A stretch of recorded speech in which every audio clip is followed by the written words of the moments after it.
সময় এসেছে দেশের ফুটবল থেকে হাভিয়ার কাবরেরাকে বিদায় করার, এমনটাই মনে করছেন জাতীয় দলের সাবেক অধিনায়করা। আলফাজ মামুনুলদার হেড কোচ কাবরেরার কৌশলে হতাশ। তাদের দাবি, মাঠে কাবরেরার মুখস্থ ট্যাকটিক্সের কারণে সিঙ্গাপুরের বিপক্ষে ম্যাচ হেরেছে বাংলাদেশ।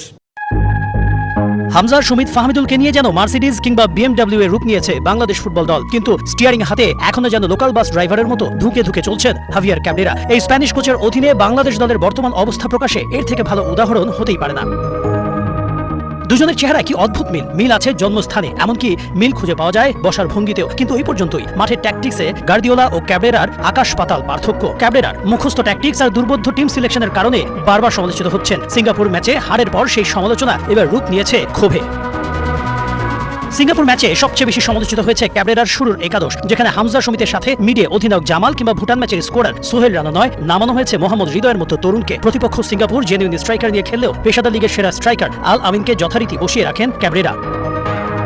মুখস্থ ট্যাকটিক্সে রাকিব হোসেনকে বরাবরই স্ট্রাইকার রোলে খেলিয়েছেন স্প্যানিশ কোচ। রাকিব গোলও পান, কিন্তু তার জেনুইন পজিশন রাইট উইংয়ে কাজেম ততটা ভালো সাপোর্ট দিতে পারেননি।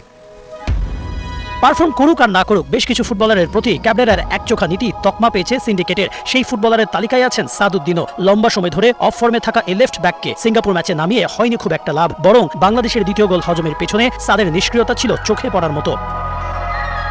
বাংলাদেশ যখন সিঙ্গাপুরের বিপক্ষে 2-1 গোলে পিছিয়ে, তখন মাঠে মোরসালিন আলামিনকে নামিয়ে দায় সারেন ক্যাবরেরা। কিন্তু কৌশলে দৃশ্যত আনেননি কোনো পরিবর্তন, বরং প্লেয়ার চেঞ্জিং এর ক্ষেত্রে এই কোচের নিষ্ক্রিয়তার কারণেই ডাগ আউটে হয় রেফারি ও টিম ম্যানেজারের ভুল বোঝাবুঝি, হয় সময় নষ্ট।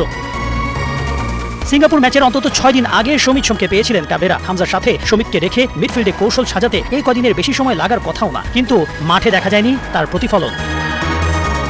আর তাই তো সিঙ্গাপুর ম্যাচের পরে একটাই প্রশ্ন উঠছে, হামজা, সমিত, ফাহমিদুলকে নিয়েও যে কোচ কার্যকরী কৌশল সাজাতে পারেন না, তার আর কত প্রবাসী প্রয়োজন? নাকি মুখস্থ বিদ্যা দিয়েই কাজ চালিয়ে যেতে চান ক্যাবরেরা?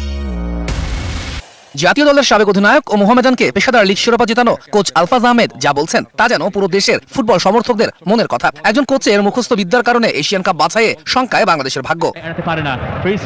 অথচ কোনো পজিশনে জেনুইন ফুটবলার থাকা সত্ত্বেও বারবার পজিশন পরিবর্তনের গোলকধাঁধায় কেন ঘুরপাক খাচ্ছেন কাবরেরা, তার উত্তর পাচ্ছেন না জাতীয় দলের সাবেক তারকারা। পলিসির কারণে কোন প্লেয়ার খেলতে পারে, একসময় কোচের একটা পলিসির মাধ্যমে হাফ টাইম খেলে কোচের ডিসিশন কি ভুল ছিল না, বা আমাদেরকে কোচ পরিবর্তন করার দরকার আছে কি না, বা ফুটবল ফেডারেশন যারা আছে